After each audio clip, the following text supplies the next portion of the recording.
അതായത് പഠിത്തം കഴിഞ്ഞ് പുറത്തിറങ്ങിയ കാലം തുടങ്ങി കോൺഗ്രസ്സുകാരൻ മത്തേരി ബൂത്ത് കമ്മിറ്റി തുടങ്ങി മണ്ഡലം secretary, panchayat president, DCC secretary മുതലായി എല്ലാ പദവികളും വർഷങ്ങളോളം ഭരിച്ച് അടിമുടി പാരമ്പര്യമുള്ള കോൺഗ്രസ്സുകാരൻ. ഉണ്ണി ബാലകൃഷ്ണൻ സാർ നേരത്തെ പറഞ്ഞതുപോലെ തന്നെ ഈ പറഞ്ഞ നമ്മുടെ മുൻ KPCC പ്രസിഡന്റിൻ്റെ കൂടെ തോളോട് തോൾ വർക്ക് ചെയ്ത ഒരു മുതിർന്ന നേതാവാണ്. അദ്ദേഹം DCC പ്രസിഡന്റ് ആകേണ്ടിരുന്ന ഒരാളാണ്. അത്രയധികം പാരമ്പര്യമുള്ള ഒരു വലിയ മുതിർന്ന നേതാവാണ് വയനാടിനെ സംബന്ധിച്ചിടത്തോളം. എന്താണ് കോൺഗ്രസ്സുകാർ അതോട് കാണിച്ച നീതി എന്താണ്?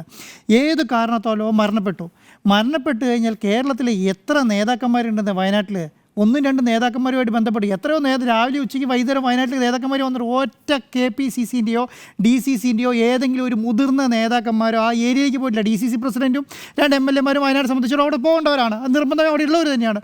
വളരെ സംസ്ഥാനത്ത് നിന്ന് ഏതെങ്കിലും ഒരു നേതാവ് ആ സ്ഥലത്തേക്ക് പോകണം. അതിന് കാരണം എന്താണെന്ന് അറിയണേ, ഈ കഥകൾ മുഴുവൻ ഇവർക്കറിയാമെന്ന്. ഈ കഥകൾ മുഴുവൻ ഇതെന്താണ് സംഭവിച്ചതെന്നും ഈ അഴിമതി എന്താണോ, ഇതുമായി ബന്ധപ്പെട്ട കേസ് എന്താണ് വരാൻ പോകുന്നതും ഏത് ശൈലിയിലാണെന്ന് വരാൻ പോകുന്നതെന്നുള്ള മുഴുവൻ ധാരണ ഈ KPCC പ്രസിഡന്റിൽ എല്ലാ നേതാക്കന്മാർക്കും ഉണ്ട്. അതുകൊണ്ടാണ് ഒരാൾ പോയിട്ട് അതിൻ്റെ ഒരു ഭവിഷ്യത്ത് ഏറ്റുവാങ്ങാതിരിക്കാൻ വേണ്ടി ആ വഴിക്കേ പോയില്ലല്ലോ.